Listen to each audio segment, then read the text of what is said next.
jàngeen jëf ci ànd beeg télévision Futurs Médias xibaaru digg bëccëg bi ponk yi ci gën a fës bokk na ci ñaari ndaw yooyu ñu doon wër te ñu réeroon ci ab dex gannaaw ba ñuy jéggi fa ñu naan Saare Samba Sira ak Saare Modi loolee nag nekk ca commune bu mag Koulibantang seen i néew gis nañu leen gannaaw ñaari fan yoo xamante ne nii sapeur pompier ñu ngi leen doon wër ñoom ñooñu nag doon jéggi dex ga mu yemoon nag taw bu metti bu amoon ñu réeroon boobu ba tey ñu doon jéggi ànd ak seen i nag beneen ponk ci biir xibaar yi muy assemblée nationale bu bees bi nag li ñuy tabb ci soxna moo ëpp law amoon ci atum 2012 juróom-benn fukk ak juróom-ñeent ci soxna tabb nañu leen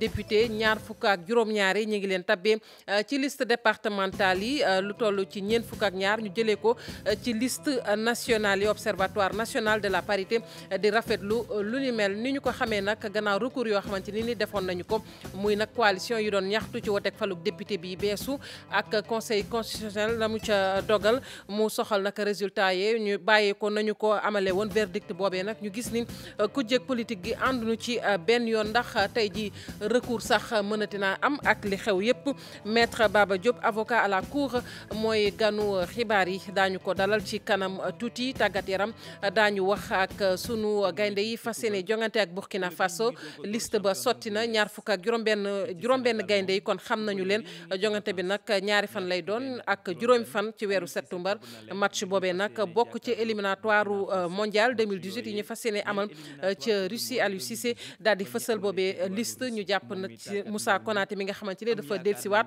waaye am na ñett ñu bees ñoo xamante ne ni fekk si nañu groupe bi bokk na ci Amadou Touré bu Orea AC, Modou Diagne, Nancy Lorraine ak El Hadj Assane Diousé bu Saint-Étienne. mbokk yi mooy ponk yi daañu ci toftal yu yéen kaay xëyandoo faram-fàcce gi ci kanam tuuti lay doon.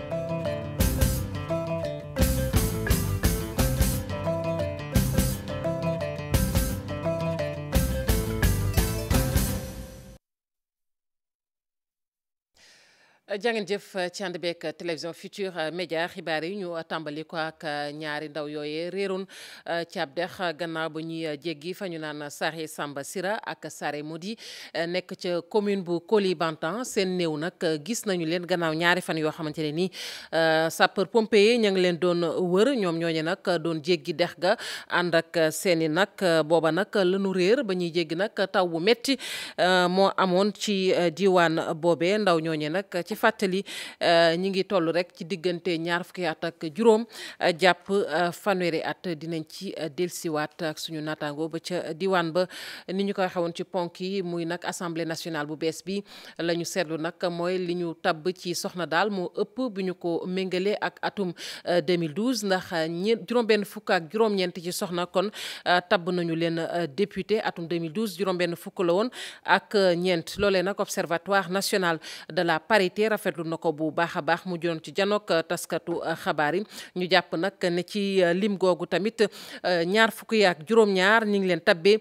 ci liste départementale yi ñeent fukki ak ñaar ci liste nationale yi dinañ ci delsiwaat ñu daal di wax ci leneen niñ ko waxee woon muy conseil constitutionnel ak recours yi nga xamante ni nii nag déposé nañu ko muy coalition yi nga xamante ni ñoom ñoo doon ñaxtu ci woteeg faluk député yi ak ni ñu gisee ni ci conseil constitutionnel taxawee ndax verdict ba la mu wax rek mooy résultat yi amul lenn lu ñu ci soppi loolee nag ku jég politique gi naqarlu na ko bu baax a baax bokk na ci coalition Manko Taxawu Sénégal. Moussa Ngom ci leeral la. ginnaaw ci conseil constitutionnel génnee résultat yu mujj ci élection yi ñu génn ñi faree ci coalition Manko Taxawu Sénégal ne ba tey ñu ngay ŋaññ na vote ba demee jàpp ne fa ñu ne ba tey juguñu fa ci bañ résultat yooyu le ndaxte li ñu leen jox vraiment képp koo ko jox bu ci tegee gëtam xam ni lii dëgg la te sax sénégalais bu nekk bu déplacé wu dem ci urne le 30 juillet 2017 gis na ni conditions yi nga xam ni moom la ñu organiser élection yi permettrul nga am scrutin bu sincère. mais nag bettuñu parce que bul fàtte ni conseil constitutionnel bi ci boppam bi vote bi demee ba des ñaari fan moom moo génne benn décision alors que président de la république da koy interpellé woon ci benn avis pour permettre ko à ce que mu organiser élection yi ak ku nekk lu la neex nga mën ko wote donc président de la république ci loolu jalgati la loi électorale et boobu ñoo ngi woon ci ñaari fan avant ñuy organiser élection. ci fàttali seen recours jëmoon ci annulé vote bi rawatina fii ci Ndakaaru waaye donte neenal nañu ko ñiy faree ci Manko Taxawu Sénégal jàpp ne dinañu lal yeneen i pexe. ñun daan ci tirer toutes les conséquences yi war fekk en conférence des leaders daanu réfléchir li nga xam ni moom la ñuy jël comme suite ci lii mais daal jàpp leen ci lu wér ni ñu contesté woon démb résultat yi moom lañ koy contesté ba tey lii ñuy wax nii dafa dépassé cadre scrutin bi mais dafa jëm ci défense sunu démocratie dafa jëm ci défense acquis démocratique yi. moo ne recours bi waa coalition Benno Bokk Yaakaar dugaloon ngir ñu annulé votu Mbàkke bi moom it dañu ko mujjee neenal waaye ñi faree ci coalition nguur gi nangu wuñoo tontu suñuy woote. ni nga ko waxee Moussa Ngom muy recours boobee nga xamante ne nag waa coalition Benno Bokk Yaakaar dañu ko déposé woon mu soxal département bu Mbacké ak ni nu ko lankale recours boobu itam docteur Malick Diop àdduna ci nee na ak lu mën a xew ñoom ñi ngi rafetlu li nga xamante ne rek moom mooy résultat yi tukkee ci woteeg faluk député yi ñu teewlu ko moom docteur Malick Diop moo yore coalition kaddu coalition Benno Bokk Yaakaar ñu ànd ci ak Cheikh Hassana Fall moom moo def reportage bi. Conseil constitutionnel dëggal ndam gi waa coalition Benno Bokk Yaakaar am ci élection législative yu fanweeri fan ci weeru juillet bi ñu weesu mu nekk loo xam ne kii di seen porte parole jàpp na ni dafay gën a dëggal seen liggéey. donc ñu jàpp ne comme ñun li ñu waxoon dañ ne woon Ndakaaru dañ koy gañe nañ ko dañ ne woon Géejawaay dañ koy gañe nañ ko dañ ne woon Ziguinchor dañ koy gañe nañ ko dañ ne woon Podor dañ koy gañe nañ ko dañ ne woon Thiès dañ koy gañe nañ ko fi mu ne nii kenn mënatu ko weddi xam nga coow balaa ñuy dem ci làmb ji amul problème waaye làmb ji moom bu ñu fa demee ba nga xam ne ki nekk ci suuf mi ngi ci suuf jeex na ba arbitre wax li muy wax coow amatul. recours bu waa coalition bi déposé woon fële ci département Mbacké ngir ñu mën a annuler scrutin bi foofule nekk loo xam ne ñii di waa conseil constitutionnel dañ ko rejeté waaye docteur Malick Diop am ci xalaat gu baax. bu fekkee ne ñun dañu am loo xam ne d'accorduñ ci mooy li xew ca Mbacké ñu. tamit dem ci conseil constitutionnel déposer fa recours ne li ñu gis nañ ne d'accorduñ ci conseil constitutionnel ne li ngeen wax noonu mënul gàllankoor élection yi ñun ñu nangul leen ko parce que ñun tamit dafay dañu ay républicain. juróom-ñaari sages tamit ci dëggal ndam gi waa Benno am fii ci Ndakaaru. ci fukk ak juróom-ñeenti commune gañe ngeen ci fukk ak ñaar gis chiffres yi gis ne chiffres yooyu yëpp macha allah. victoire éclatante la ñu am ci Ndakaaru ndam li mi ngi ci suñ côté bu ñu paree ci loolu ñun dañuy wax ak population yi wax leen dëgg bi ñu leen waxee dëgg bi ñoom ñu gis ne ñëw dugg ci benn néeg rek bind sa ay kayit bind lu la neex wax loo xam ne dafa safaanoog dëgg ñi ne leen comme loolu la nañu xaar ba conseil constitutionnel génnee résultat yi bi ñu génnee résultat yi ñu gis ne résultat yi ñu génnee ak yi ñuy joxe ñun et c'était exactement la même chose. pourcentage bi mouvance présidentielle am ci élection yile nekk lu tuuti suñ ko tëkkalee ak élection yu amoon ci atum 2012 waaye kii di docteur Malick Diop gis ne mënuñu leen tëkkale. élection présidentielle ak élection législative amul benn rapport bu ma jàppee Emmanuel Macron bi ñu koy élire président de la République mu am lu ëpp 60% mu dem 1 mois plus tard dem élection législative amul sax 40%. loolu amul benn rapport élection présidentielle ak élection législative. ñu wax ci bàyyuk Penda Ba ami collégien ba ci Ouleye Mané ba nag ne nag askan wi bari nañu koy laam-laame xeetu bàyyi yooye kii nag ab avocat ab nit la koo xamante ne xam-xamam màcc na ci wàllu yoon muy Babacar Ba moom la mu jàpp rek mooy liberté provisoire la ñuy faral di wax waaye bu ñu seetloo ba seet liberté totale sax lay nuru ndax fii ci Sénégal bariwul lu ñuy bàyyi nit ki bàyyi néggandiku ba noppi woowaat ko ci yoon waaye leneen la mu ñaawlu mooy wàllu yoon fii ci gis-gisam nguur Sénégal def ci dugal lool loxoom Habib Faye Younous Diatta. am nañu bàyyi négandiku jamono ji Ouleye Mané ami collégien Penda Ba daañu dem gisi seeni mbokk te it daañu mën a dox seeni soxla sori nañ nungu siin waaye lii di action publique mi ngi gën di wëy ci li leen ñeel. au lieu que ñuy nekk seen cellule dañ leen may ñu dem seen kër libre de leur mouvement continuer seen activité heure bu leen yoon soxla ñu ñëw wuy si li nga xam tey moom mooy yoon donc kon foofu di nga gis que ni maanaam action publique bi dafay continuer di wëy te procureur également wala juge d'instruction dinañ continuer di def seen liggéey. jamono ji la ñu gën di nemmeeku ci Sénégal ku am liberté provisoire maanaam bàyyi nga dugg kaso. faral di nemmeeku souvent que nit ki bu amee liberté provisoire néew na ci li ko yoon di woowaat li yoon di continuer di def liggéeyam moo tax tey Sénégal képp koo xam da nga am liberté provisoire boobu dañ koy jàppee benn liberté absolue parce que ñun ci li ñu gis man boog ci lu ma gis néew na ci ay nit ñoo xam ne tey dañu am liberté provisoire ñu woowaat leen juger leen àtte leen tëj leen ci kaso bi. juriste bi di ñaawlu loxoy gouvernement bi ci suñu justice su réew. ñoom jot nañ ay ñaan ay clémence nit ñi dañu def ay demande à la clémence pour que ngir jéggalu donc loolu aussi ñun ñu jàpp que ni nguur gi waru ko woon wax parce que lu tax waru ko woon wax parce que l'affaire est toujours pendante devant la justice. juge d'instruction bi rendregul benn ordonnance de non-lieu kon nguur gi warul woon yëkkati benn yoon baatam di ko dugal ci li nga xam tey moom mooy mbir mi. action publique baa ngay wëy loolee di firndeel ne ñoom ñett ñi liberté provisoire dong lañu am maanaam moomaguñu bu baax seen bopp. juge d'instruction saa yu ko soobee daana leen woowaat ci kanamu yoon bu dee l'enquête bi wane na ne ñoom ñooñee taq nañu ci. waaye nag ak anam ya ñu leen bàyyee muy Ami Collé Dieng Penda Ba mu wute lool ak Ouleymane nañu ko bàyyee ndax Ouleymane moom dafa sàkku njéggal ñu doog koo bàyyi mu wute lool ak ñaar ñi des loole nag nee nañ dafa leeru lool ci kanamu ñi nga xam ci bëtu ñi nga xamante ne nii seen xel dañuy xeex lépp luy àq ak yellefu doomu aadama la ñu wax mooy ñooñe nga xamante ni ñoom la ñu bàyyi ci anam yooyu war nañu ko xoolaat bu baax a baax ni ñu leen bàyyi waaye tamit lu ñu ñaawlu rek mooy politique bi moom dafay laal lu bare bari ci wàllu yoon Fatou Bintou Konté Mohamed Dieng ci leeral. ay fan lañ ci teg gannaaw bu ñu génnee ki nga xam ne moom moo di Ouleymane chanteuse bi di Ami Collé Dieng ak Penda Ba ñoom nag it bàyyi nañ leen moo ne de ki nga xam ne moo di Ouleymane nga xam ne ñaari weer def na ko ci kaso bi dafa ñaanoon njekk ki nga xam ne moom moo di njiitum réew mi ngir ñu génnee ko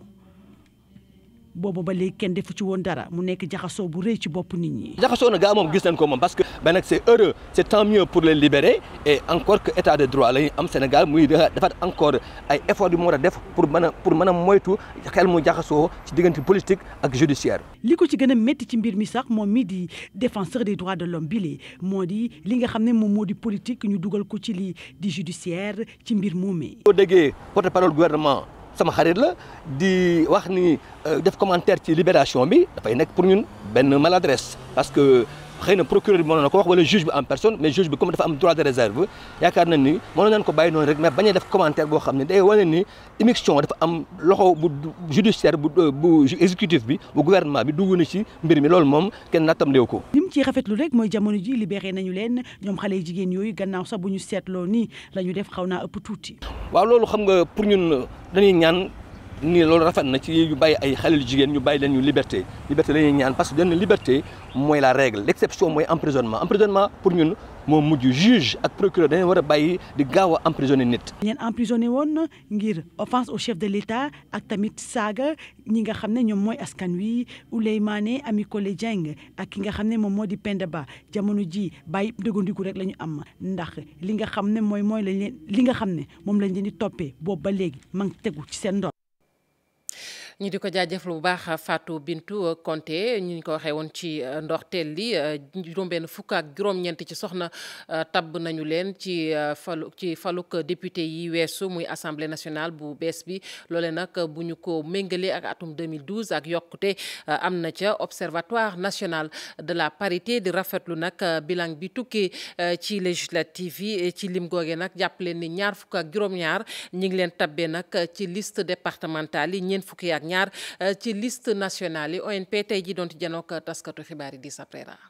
parité bi moo ngi def ay jéego fii ci Sénégal observatoire national de la parité di jàngat bilan bi tukkee ci élection législative yu juin 2017 gii kuréel gi yëngu ci wàllu parité di rafetlu li mu jigéen ñi nga xam ne dañoo bokkoon ci liste yi ak ñi nga xam ne dañu leen fal député. lim bi yokku na bële yoon assemblée nationale juróom-benn fukki jigéen ak ñeent la ñu amoon bii ñoo ngi am juróom-benn fukk ak juróom-ñeneent loolu lu am solo la pour ñun. gis nañu itam ni jigéen ñi seen taxawaay dafa gën a yokku seen kilifteef dafa gën a yokku ndax gis nañ ne bii yoon am na jigéen ñu bëre yi nga xam ne ñoo jiite ay liste 2012 juróomi at ci gannaaw benn jigéen rek la woon waaye bii yoon am nañ ci ñeenti jigéen. mu doon ci liste majoritaire wala ci liste départementale bu ci nekk jigéen ñi am nañ ci ay taxawaay yu am solo bu fekk sax ci liste départementale yi 2012 ak léegi amul dara lu ciy soppeeku jigéen yi nekk tête de liste bokk nañu si ñuy yokk seen taxawaay ci résultat yi. ñi dañ ci am cër bu rëy ndax bii yoon ci juróom-ñeent yi am nañ ci ñetti jigéen te bala yoon 2012 ci juróom-ñett yi nga xam ne ci lañ ñoom lañ doon séddalewaat benn jigéen rek lañ ci amoon bon jigéen ñi seen taxawaay gën na yokk foofu. donc loolu bu njëkkal bi ci topp mooy gis nañu ne loolu mooy scrutin proportionnel maanaam liste nationale ni ñu koy tuddee gis nañu ne ci liste départementale bi gis nañu ne la ñu amoon 2012 moom la ñu amaat mooy am nañu juróom-ñetti fanweer ak juróom-ñett 2012 bi yoon tamit loolu la ñu amaat ci territoire national ndax. bokk na ci li observatoire national de la parité di rafetlu li mu jigéeni kaw ga yi nga xam ne dañoo bokk bu baax ci investiture yi ci territoire national bi nag parité bi def na ay jéego Europe rek moo des moo war a dabe. ñu di ko jaajëfal bu baax di sa Préra ñu féete fële ci avenue Mame Abdou Aziz Sy Dabakh ñoom mer ba futt la ñu def jatu nag ne kenn du fa tabax ab banque ndax boulevard boobee lañu ca namm mooy ñu def ca ay espace vert wala boog ay banc public démb nag ñi ngi doon manifester ñoom askan woowee dem sax bay dànkaafu ouvrier na buñ fa dëggati seen tànk pafare ñi ngi jafara baax. dal bii ñu tabax moo indi jafe-jafe diggante maire bi ak askan wa dëkkee ca benn quartier nekk ci diwaanu Fass ñoom nag nee nañ bëgguñu ñu tabax fi ab bërëb boo xam ne wàllu banque lay doon ci boulevard bi. benn banque boo xamante ni bi banque bi sax pour ñun ñu xam ni banque lañ fiy def ñun il a fallu que ñun ñu dem lijjanti ko parce que dañoo taxaw déterminé pour ne lii du fi am ak leneen lu mel nii. ñu yëkkati nag di dànkaafu ñii di njiit yi ak ñi nga xam ne ñoo fay liggéey si nee nañ li ñu bëgg daal moo nekk liggéey bi taxaw. kàcc bi yëpp. kenn àndu ci kenn àndu ci te koñ baaxul kon nag waa Fass yëpp ñëpp génn nañu du fi amee yonent bi nee na fit na ngi nelaw te yàlla def na ko xëyee allahu akbar. askan wa nee nañ seen dëkkuwaay la ñu bëgg mu rafet ñu defaral leen bi la bërëb. dañ koy defar aménager ko ba mu bien au fin des populations pour ku nekk gis ci sa bopp mu nekk jardin bu bien ku bëgg a féexlu mag mu bëgg a féexlu du am benn kii mu rafet. mu nekk loo xam ne dañ ko bëgg mu neex ñu. naam sax amal nañ ab manifestation ñu dëkkee ca avenue Mame Abdou Sy Dabakh dàq ñu waxtaan ak maire bi ngir am saafara ci bile jafe-jafe. Pape Fara Gningue maire boobee sax àdduna muy maire bu Colobane Gueule Tapée Fass Colobane Gueule Tapée la mu xamle rek mooy askan wa dañoo juum ca loolee ndax projet bu leer nañ la ëpp na sax $1 milliard di dem teewul nag lu soxal wàllug aménagement maanaam defaraat barab ba mu mucc ayib loolee ñoom daañu ci taxaw ñu teewlu ko Ousmane Ndoye moom mooy maire bu Fass Gueule Tapée Colobane ci micro Pape Fara Gningue. yaakaar ne dañu xamul rek. dañu xamul parce que kenn defu fa banque booy wax banque nag da ngay dégg da ngay xalaat ay immeuble ak yooyu mais lañ fay def benn partie la ci lii ce projet là boo gisee xam ne projet amélioration d'un cadre de vie la mais boulevard yooyu dañuy teg ay dañuy occuper quelques espaces après yenn ñu def ko circulation aire de repos et cetera dafay jógee monument de l'indépendance ba Soumbédioune dañuy defar cadre bi boulevard bi ñu ngi ko tuddee boulevard Abdou Aziz Sy Dabakh defuñu fa ay bâtisses dañ koy defar ba mu doon cadre boo xam ne bii ñoom ñu dëkk foofu seen kër yi day fay am valeur mais nag xar yañ fay def ak mool yañ fay denc ak ku am sa mbalit sotti ko fa loolu gënalu leen. parce que travaux yooyu dañ ko délibéré conseil municipal bi délibéré ko préfet bi validé ko dañ koy def sama buntu musul tëju ñoom sax. démb joxoon nañ ma rendez-vous dans l'après-midi dañ fi ñëw fii laa toog avec le responsable des services techniques celui qui gère les projets ils sont pas. ñu wax ci leneen mooy ni ñuy fexe nag ba mbay mi gën a mucc ayib waaye tamit gën a dëppook jamono fii ci Sénégal loolee tax na tey ji ba ay doomi Sénégal taxaw ak ñu fekk baax ca réewum Allemagne ngir nag daal di rek tabax fii ab usine boo xamante ne nii dafay defar lépp lu jëm ci jumtukaay ñeel wàllu mbay mi projet bi nag door nañu ko ab forum amal nañu ko ca Guédiawaye Salif Sow. mbay mu mucc ayib ci ëllëg gi ñu jëm. ci place su ngoos-ngoos yi ak daba yi ñu am ca ay tracteur loolu mooy mbébétu gaañu fii projet bi sax nee ñu ma ngay dox bu baax ndaxte am na benn usine boo xamante ni day monter ay matériel agricole tàmbali nañ koo tabax. usine de montage bi ñuy tabax dañ fay def benn centre de perfectionnement pour l'agriculture lan lañ ci jublu mooy fexe ba ñun jigéen ñi nga xam dañu yor ay dañ nekk ay transformatrices wala góor ñi nga xam dañu nekk ay transformatrices ñu fexe ba ñu am expertise allemand ci wàllu woowu parce que loolu aussi mooy convention yi nga xamante ni signé naa ko ak le maire signé naa ko aussi ak l'ANRAD bi nga xamante ni moo nekk au niveau de Francfort à Schmalkalden. man nag jàpp naa ne guléet la parce que bu ñuy wax aussi tracteur wala di wax lu jëm ci loolu ci wàllu mbay toujours dañuy wax exportation. li ñu war a def ñoo ngi koy def ñoo ngi gërëm bu baax Touba bu baax ci sëriñ si nga xamante ni jàppale nañ ñu ba aujourd'hui am nañ fa terrain boo xam ñoo ko jënd di ko tabax. ci loolu ngir mën a nekk dëgg-dëgg waa doomu Allemagne yi la dugal nañ ci seenub loxo. Nous voyons que Europe fait beaucoup de choses avec. jëflante ci mbiru koom li ci Europe def jëmale ko ci digganteem ak Asie wala Amérique am na solo lool te takku na it moom lu ñu bëgg a jëmal nag jëmale ko fi nga xamante ne moom moo di Afrique ngir jàppale leen ci wàllu industrie ak li nga xamante ne moom mooy mbay mi. avec des projets communs. forum dib ndaje bu jëm ci wàllu mbay mi amaloon nañ ko talaata gi ci diwaanu Géejawaay lañ doon waxtaanee mooy lëkkaloo gu ñaari réew yi lëkkaloo di Sénégal ak Allemagne lan la mën a jur dëgg-dëgg ci mbay mi la fii. Yëmbal Nord am na CEM bu bees loolee nag ci ndimbalug Japon jaarale ko ci JICA mu nekk nag ñetteel bi yoon ñuy tabax lu ni mel foofee commune ba nag doon jànkonteel ay jafe-jafe ba tey sax ci wàllu njàng mi ndax nañu xoolee njàng mi nag na mu daan tëddee rek moo di ne ndongo yëpp amuñu woon kon moyen maanaam possibilité di jàng bis bu ne dañu daan def rek bu ñuy xëyee ñiy gont loolee nag ñu jàpp ni xëy na tey buñ ci taxawee dana jeex ñu teewlu ci Daouda Ndiaye moom mooy maire bu Yëmbal Nord ci micro Salif Sow. CEM bi bees bi ñu jot cité comico nag dimbali na bu baax a baax mooy ñun jënk jàng ak jàngale ci gox bi waaye aussi commune bi nga xamante ne aussi yàlla def na at mu jot dinañ wër commune bi di xool yan problème lañ am ci mbirum jàng ak jàngale constaté nañ ne nag salle de classe yi moo gën a néew que classe yi nga xamante ne moom la xale yi di jàng loolu mooy wane xale yi di jógee classe bi dem jàngee ji salle bi lenn rek moo ko mënoon lijjanti mooy tabax ay école yu bees kon tey réewum Japon jàppale à travers JICA jàppale commune bi tabax te wax dëgg yàlla école fii ci cité comico wax dëgg yàlla lu am solo la lu ñuy rafetlu la mu nekk ñetteelu CEM bu commune Yeumbeul Nord am barabu jàngukaay ak sàkkuwaay xam-xam moom du mos a doy xanaa kay ñun ñoo war a xool nan la ñuy def ba mbirum cet gi ak cell gi ak mbirum mën koo sàmm mën cee def suñu kéemtalaay kàttan waaye daal liñ ci mën a wax rek mooy lii lu ñu soxla woon la ndaxte aussi commune bi commune bu mag la macha allah bëri na ay tout tànk yu fiy jàngee am na ba léegi ñuy génn ci commune bi di jàng ci yeneen gox kon suñu amee lu mel nii ci commune bi dañ ci sant yàlla bu baax.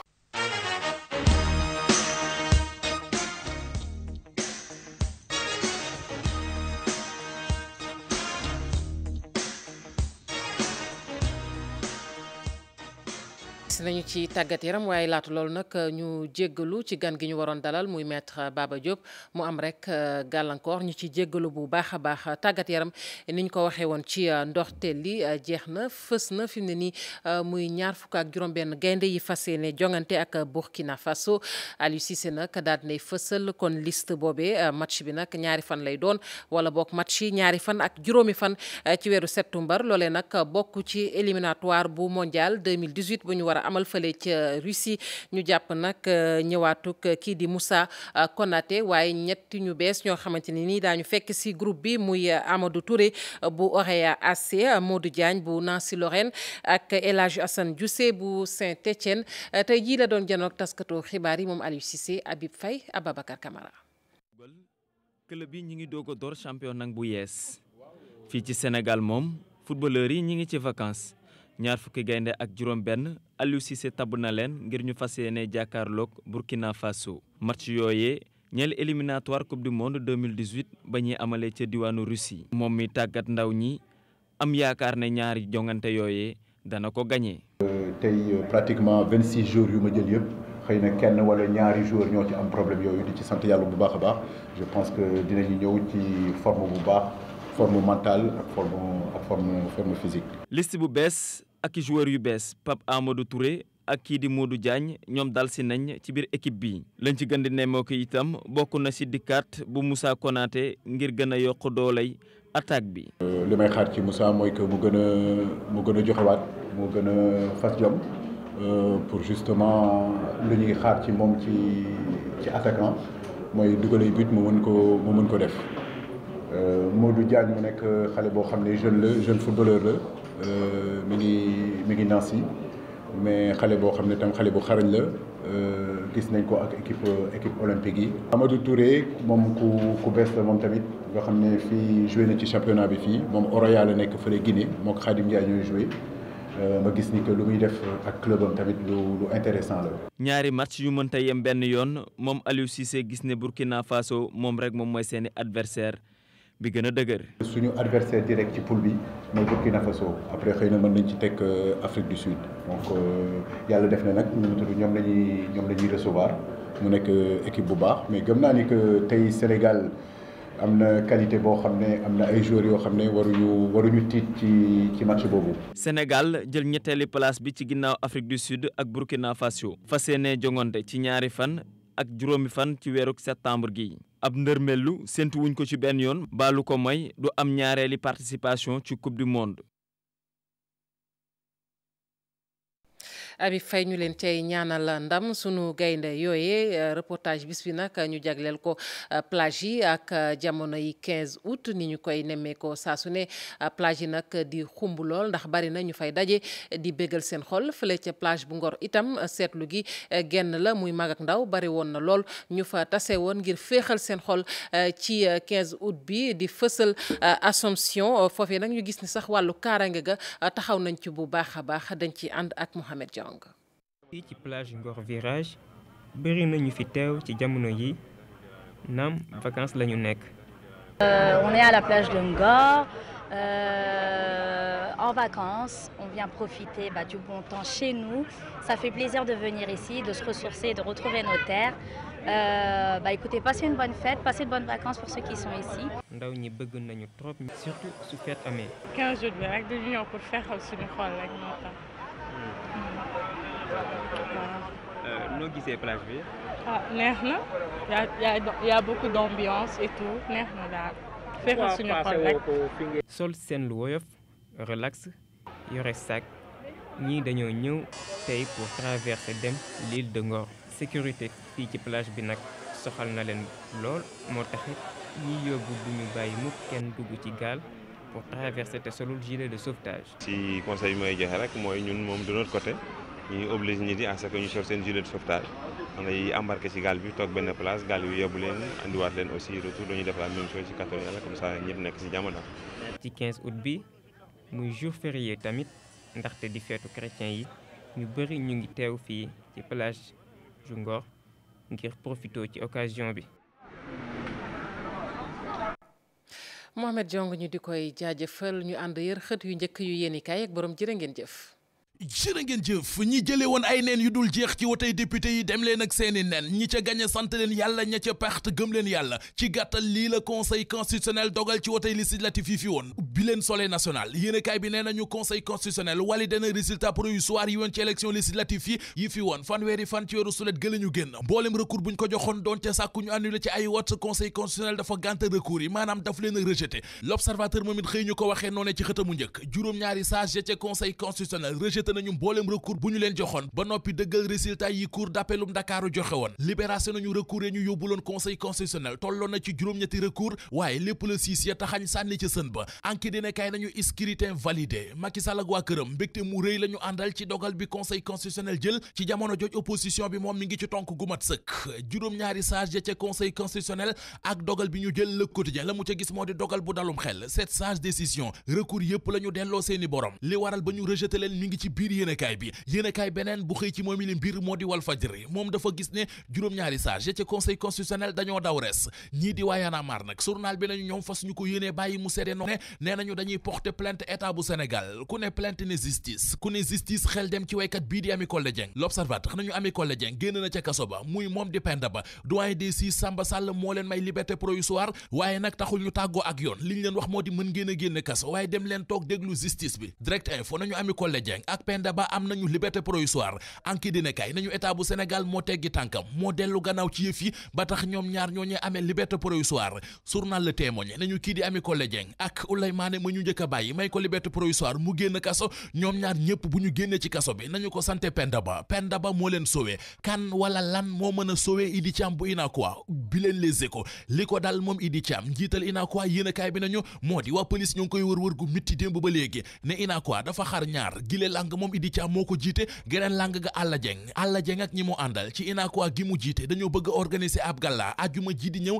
Idi Thiam ak ñoñam ne du ca dal ba ñu ci dara waaye gala bi du am tax ñu dem ca siège yu Unacois jàppo gi Alla Dieng jiite nekk ci HLM caxatee ko saaxee ko yàq ko ba mu yàqu yaxeet journal bi nañu looloo waral moom Idi Thiam police di ko wër démb ba léegi ñoo ngi ci kër gu mitti ngir teg ko loxo kër Youssou Ndour mu di groupe Futurs Médias bu ñu moytuwul danañu xëy bëgg luñ lekk mu tëleen ndax càcc gu metti yër leen xët mu njëkk enquête dina kay càcc gi tar na torop ca groupe Futurs Médias keroog guddig altine jàpp talaata ñeent fukki million lañ na tungaañ ca kees ga yóbbu te nag dugguleet ndax yéenekaay bi nee nañu juróom benn fukki million maanaam 60 millions la ñu fa njëkk a sàccaat fa 30 millions di fanweeri millions bërki démb ñu jëlaat fa ñeent fukki millions muy 130 millions téeméeri millions ak fanweer yu ñu sàcc ci groupe Futurs Médias ci lu matul at li seeni at di néew terewul xam nañu góor bi leen Vox Populi ab reportage la yéenekaay bi xëy def ci ñi ñuy wooye ay adolescente mu di xale yu jigéen yi toll ci fukket ak juróom-ñaar jàpp fukk ak juróom-ñett ñu bari ci ñoom xam nañu góor bu yàgg te bu ñu ca yemoon sax mu neex waaye dañuy dem ba ëppal ci góorantu gi ne ca centre ado ba ca Géejawaay 180 xale yu jigéen di téeméeri xale yu jigéen ak juróom-ñett fukk ya ñu fa jot a xayma 136 yëpp planning moo leen fa yóbbu woon ca ñooñee 117 ya pikiir bi la ñu jël te ñëpp ay xale lañu amu ci kenn koo xam ne mës nga am jëkkër. ñu koy jaajëfal Mamadou Mouhamed Ndiaye yéen it cant ak ngërëm ñeel na leen dig daje 19h30 ak 20h ci yeneen jotaay xibaar ñu leen di ñaanal kenn dalug jàmm ak programme yu télévision Futurs Médias.